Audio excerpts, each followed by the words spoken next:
Hello everyone, मैं इस video में आपको IGI aviation customer service agent का जो एग्ज़ाम होने वाला है उसमें आपसे मैथ और रीजनिंग के 25 क्वेश्चन पूछे जाएंगे जो आपके एग्ज़ाम की दृष्टि से काफ़ी इंपॉर्टेंट हैं। तो उसी को देखते हुए आपकी डिमांड के अकॉर्डिंग मैं इस वीडियो में आपको मैथ के क्वेश्चन कराने वाला हूं। तो वीडियो को पूरा देखिएगा। अगर आप हमारे चैनल पर नए हैं तो चैनल को सब्सक्राइब कर लें और वीडियो को लाइक ज़रूर कर दिया करें, जिससे हमें मोटिवेशन प्राप्त होता है और आपके लिए वीडियो बनाते हैं। ठीक है, तो चलिए स्टार्ट करते हैं। यदि 42 व्यक्ति किसी कार्य को 15 दिन में समाप्त कर सकते हैं तो 30 व्यक्ति इस कार्य को कितने दिन में समाप्त कर सकेंगे। तो आपको मैं बता दूं, टोटल कार्य निकालेंगे पहले हम। तो टोटल कार्य कैसे निकालते हैं, 42 व्यक्ति लगा रहे हैं हम किसी कार्य में, तो 15 दिन में कार्य समाप्त हो रहा है। ठीक है, तो ये टोटल कार्य हो गया हमारा। अब 30 व्यक्तियों से कार्य कराना है तो आपको एक फॉर्मूला बता दे रहा हूँ। M1 D1 equal to M2 D2। ठीक है, तो पहले हम कितने व्यक्ति लगा रहे हैं और कितने दिन तक कार्य चल रहा है, ये टोटल कार्य हो गया। फिर दोबारा हम कितने व्यक्ति लगाना चाहते हैं और कितने दिन तक कार्य कराना चाहते हैं, तो ये हो गया। ठीक है, तो अब इसमें पुट करेंगे इसमें वैल्यू। तो जैसे 42 व्यक्ति 15 दिन में कर रहे हैं। ठीक है, अब हम लगा रहे हैं 30 व्यक्ति, अब कितने दिन में करेंगे, तो दिनों की संख्या निकल आएगी। तो 15 दूनी 2 से, और 2 से 42 21 बार। ठीक है, तो दिनों की संख्या कितनी आ गई, 21 दिन। 21 दिन में कार्य समाप्त हो जाएगा। ठीक है, तो आपको समझ में आया होगा। जैसे मैं 21 दिन में कार्य समाप्त हो जाएगा 30 व्यक्तियों के द्वारा। ठीक है, 30 व्यक्तियों से कार्य कराएं तो हम 21 दिन में कार्य हो जाएगा। अगला क्वेश्चन देख लेते हैं। अगर ये नहीं समझ आया तो दूसरी बार में समझ में आ जाएगा। इसी तरह का मैंने एक और क्वेश्चन लिया है। यदि 17 व्यक्ति किसी कार्य को 12 दिन में समाप्त कर सकते हैं तो 6 व्यक्ति इस कार्य को कितने दिन में समाप्त कर सकेंगे। तो देख लेते हैं, 17 व्यक्ति किसी कार्य को 12 दिन में कर रहे हैं। ठीक है, अगर 6 व्यक्तियों से कार्य कराया जाए तो कितने दिन में करेंगे। 6 दूनी 12, 2 बार कट गया, तो डी इक्वल टू क्या हो गया, 17 दूनी 34। तो 34 दिन में कार्य करेंगे। ठीक है, 6 व्यक्ति कितने दिन में कार्य करेंगे, 34 दिन में। तो आपको अब समझ में आया होगा। अब देख लेते हैं अगला टाइप कौन सा है। ए तथा बी दोनों मिलकर किसी कार्य को 8 दिन में समाप्त कर सकते हैं। ठीक है, और जबकि ए अकेला इस कार्य को 12 दिन में समाप्त कर सकता है और बी अकेला इस कार्य को कितने दिन में समाप्त कर सकेगा। तो देख लेते हैं, ए प्लस बी दोनों मिलकर कर रहे हैं काम तो 8 दिन में कर रहे हैं। ठीक है, अगर ए अकेला कर रहा है तो 12 दिन में कर रहा है। ठीक है, तो दोनों का एलसीएम ले लेंगे। ठीक है, तो एलसीएम कितना आ जाएगा, 24, 8 × 24 और 12 दूनी 24। ठीक है, तो ये अलग अलग एफिशिएंसी निकाल ली हमने और टोटल कार्य हम कितना है, 24। तो अब इसे कराने के लिए हम बी से कार्य कराना चाहते हैं। तो अब ए प्लस बी तो 3 है एफिशिएंसी और ए की 2 है। ठीक है, तो 3 में से 2 घटा देंगे तो कितना आ जाएगा, बी की 1 आ जाएगा। बी की एक आ गई, ये है बी की एफिशिएंसी। ठीक है, अब 24 कार्य कराना है हमें, बी की एफिशिएंसी 1 है। ठीक है, तो बी की एफिशिएंसी 1 से 24 कार्य कराना है तो कितने दिन में होगा, 24 दिन में। ठीक है, 24 दिन लगेंगे। इसका राइट आंसर क्या होगा, 24 दिन। आया होगा समझ में आपको। अब अगला क्वेश्चन देख लेते हैं। एक रेलगाड़ी 180 किलोमीटर प्रति घंटे की चाल से जा रही है। ठीक है, इसकी चाल मीटर पर सेकंड में निकालनी है। ठीक है, तो किलोमीटर पर आवर में तो दे रखी है इसकी स्पीड। ठीक है, इसकी स्पीड अब मीटर पर सेकंड में आपको निकालनी है।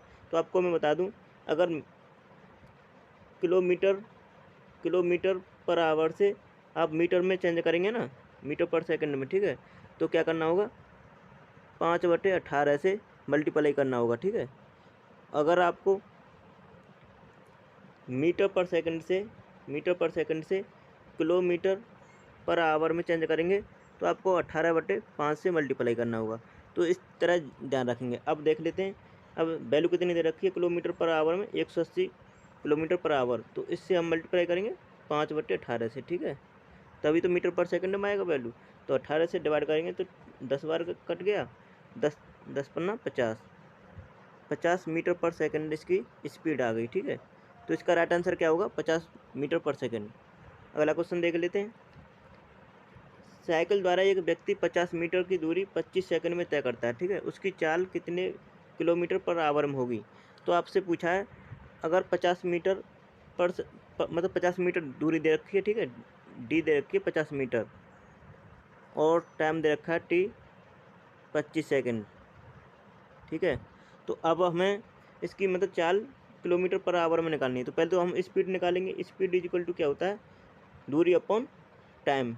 तो 50 दे रखी दूरी अपॉन टाइम, टाइम कितना दे रखा 25 सेकंड। तो 25 दो बार कट गया, 2 मीटर पर सेकंड आ गई इसकी स्पीड, ठीक है। अब इसकी स्पीड आ गई 2 मीटर पर सेकंड, मीटर पर सेकंड। अब हमें निकालना किलोमीटर पर आवर में। तो आपको मैंने बताया था किलोमीटर पर आवर में चेंज करने के लिए 18/5 से मल्टीप्लाई करेंगे, ठीक है। तो 2 में 18/5 से मल्टीप्लाई कर लेंगे। तो 18 दूनी 36, 36 को डिवाइड कर दो 5 से, तो कितना बार कट गया 7.2, 7.2 किलोमीटर पर आवर में आ गई स्पीड, ठीक है। तो इसकी स्पीड कितनी आ गई 7.2 किलोमीटर पर आवर, ठीक है। तो आपको समझ में आया होगा। अब देख लेते हैं अगला क्वेश्चन है, दो पाइप एक खाली टंकी को क्रमशः 20 मिनट तथा 30 मिनट में भर सकते हैं। यदि खाली टंकी में दोनों पाइपों को एक साथ खोल दिया जाए तो इसे भरने में कितना समय लगेगा। अगर आपको समझ में आया हो क्वेश्चन, मैंने जो पढ़ा है, दो पाइप एक किसी खाली टंकी में मतलब अलग अलग भर रहे हैं, तो एक भर रहा है 20 मिनट में और दूसरा भर रहा है 30 मिनट में, ठीक है। अगर दोनों पाइपों को खाली टंकी में एक साथ खोल दिया जाए तो कितने समय लगेगा, ठीक है। तो आपको क्वेश्चन समझ में आया होगा। अब देख लेते हैं, जैसे पाइप एक वो भर रहा है 20 मिनट में, ठीक है, और पाइप दूसरा है जो वो भर रहा है 30 मिनट में। तो मैंने बताया था एलसीएम लेंगे पहले हम इसका। तो एलसीएम कितना हो गया 60, ठीक है, 60 आ गया। अब 20 से डिवाइड करेंगे 60 को तो 20 60, और 30 से डिवाइड करेंगे तो 2। अलग अलग एफिशिएंसी निकालते हैं हम, आपको पता होगा। एफिशिएंसी निकालने के बाद अब ये मतलब पहले पाइप की और दूसरे पाइप की एफिशिएंसी आ गई, ठीक है। अब हम दोनों से एक साथ कार्य कराना चाहते हैं, तो दोनों की एफिशिएंसी को ऐड कर देंगे, 3 और 2 5, दोनों की एफिशिएंसी टोटल 5, ठीक है। और हमें खाली टंकी को भरना कितनी खाली है 60, मतलब 60, उसमें मान लो 60 लीटर पानी आ जाएगा, ठीक है। तो उसे भरना है तो 60 को हम 5 से डिवाइड कर देंगे, तो कितने बार कट गया 12 बार, 12/60, मतलब कितना समय लगेगा 12 मिनट का समय लगेगा। अगर हम दोनों पाइपों को एक साथ खोलते हैं तो 12 मिनट का समय लगेगा, ठीक है। तो आपको समझ में आया होगा क्वेश्चन। अब आगे देख लेते हैं, अगला क्वेश्चन है, राम श्याम तथा कमल ने साझे में एक व्यापार प्रारंभ किया, ठीक है। इनकी पूंजी का अनुपात क्रमशः 3:4:7 है, 3:4:7 इतना है, मतलब अनुपात दे रखा है, ठीक है, तीनों का। और कुल लाभ इनका 21,000 के वार्षिक लाभ में से कमल का भाग कितना है, मतलब टोटल वार्षिक लाभ है 21,000, ठीक है, उसमें से कमल का लाभ कितना है, कमल के भाग का, ठीक है। तो देख लेते हैं, पहले तो रेशियो लिख लेते हैं। राम, आर से डोनोट कर रहा हूँ, ठीक है, राम और श्याम और कमल ये तीनों हैं साझेदार, ठीक है। तो अब इनका अनुपात दे रखा है 3:4:7, ठीक है। अब इनका जो मतलब टोटल लाभ है 21,000, तो तीनों को मतलब तीनों का है ना, ठीक है, तो तीनों का हम ऐड कर लेंगे इन वैल्यू को। तो 7 + 4 + 3 कितना हो गया 14, 14 आ गया। तो x मान लेंगे इसे, ठीक है, x। तो अब जैसे 14x हो गया, 14x इक्वल टू टोटल लाभ कितना है 21,000, तीनों में डिवाइड होगा ये, जो मतलब पूरा टोटल लाभ है वो तीनों में डिवाइड होगा, क्योंकि तीनों की वैल्यू है ना इसमें। तो अब हम x की वैल्यू निकालेंगे, तो 21,000 को डिवाइड करेंगे बटे 14, ठीक है। तो कितने बार कटेगा 7 × 21, ठीक है, और 7 दूनी 14 और 2 से 15,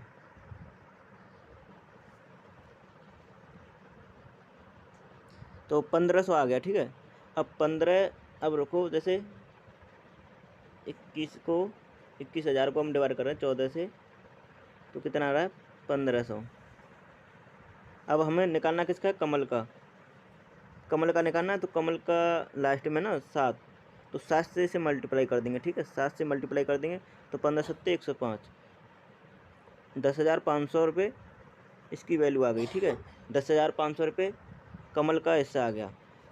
कमल का लाभ कितना हो गया 10,500 रुपये। तो आपको समझ में आया होगा। आगे देख लेते हैं, 7वां क्वेश्चन है, एक कुर्सी को 1144 रुपये में बेचने पर एक व्यक्ति को 30% का लाभ होता है। कुर्सी का क्रय मूल्य कितना है। अगर हम एक कुर्सी को 1144 रुपये में बेच रहे हैं तो उसे लाभ कितना हो रहा है, 30% का, ठीक है। कुर्सी का क्रय मूल्य कितना है, तो कुर्सी का क्रय मूल्य निकाल लेंगे। तो आपको जैसे मैं बता दूं, कोई चीज़ 100% है, ठीक है, मतलब उसका क्रय मूल्य 100% है, ठीक है। अगर हम उस पर लाभ कमाना चाहें तो 30% का लाभ हो रहा है, ठीक है। तो 30% का मतलब 130 हो गया, ठीक है, 130। तो अब मैं जैसे आपको रेशियो मेथड से बताता हूँ, जैसे 30%, तो 30% को हम 100 से डिवाइड कर देंगे तो 0 से 0 कट के 3/10। जैसे कोई चीज़ 10 रुपये की है, उसका क्रय मूल्य 10 है, तो वो हमें 30% का लाभ लेके 13 की बिक रहे हैं, ठीक है। कोई चीज़ 10 रुपये की, तो उसे मतलब 3 रुपये का लाभ हो रहा है 10 पे, तो 13 की बिक रही है, ठीक है। तो मतलब जो सेलिंग प्राइस कितना है, 1144/13, और हमें निकालना क्या है, क्रय मूल्य। क्रय मूल्य क्या है, 10, ठीक है। इससे मल्टीप्लाई कर देंगे तो क्या आ जाएगा, 1144/13 इंटू 10।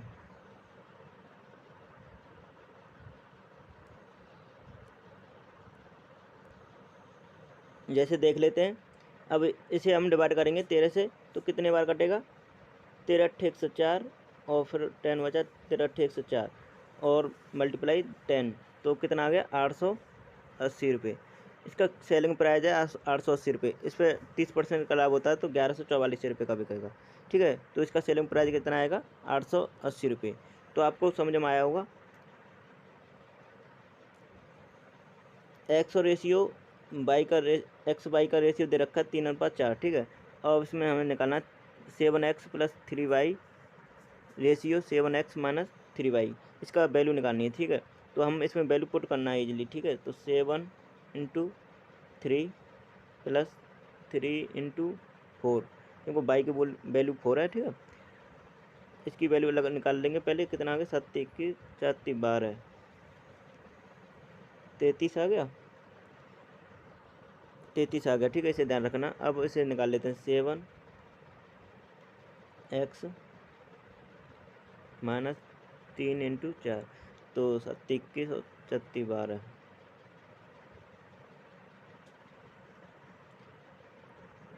तो कितना आ गया, 9, और ये क्या हो, 9 आ गया। अब वो कितना था, 33, ठीक है। 33 रेशियो 9, तो 3 से डिवाइड कर लेंगे, 11 रेशियो 3, 11/3 आ गया। इसकी वैल्यू क्या आ गई, 11/3। तो आपको इजीली वैल्यू पुट करनी है, ठीक है। तो आपको हमारी वीडियो कैसी लगी, वीडियो को प्लीज़ लाइक कर दें और चैनल को सब्सक्राइब कर लें। और आपकी कोई डिमांड हो तो उसे बताएं, आपकी डिमांड को पूरा करने की हम पूरी तरह से कोशिश करेंगे। और प्लीज़ चैनल को सब्सक्राइब कर लें और वीडियो को लाइक ज़रूर कर दिया करें, जिससे हम आपके लिए कोई भी वीडियो आप चाहते हैं उसे हम ला सकें, ठीक है। तो चलिए वीडियो को यहीं समाप्त करते हैं। Thanks for watching my video.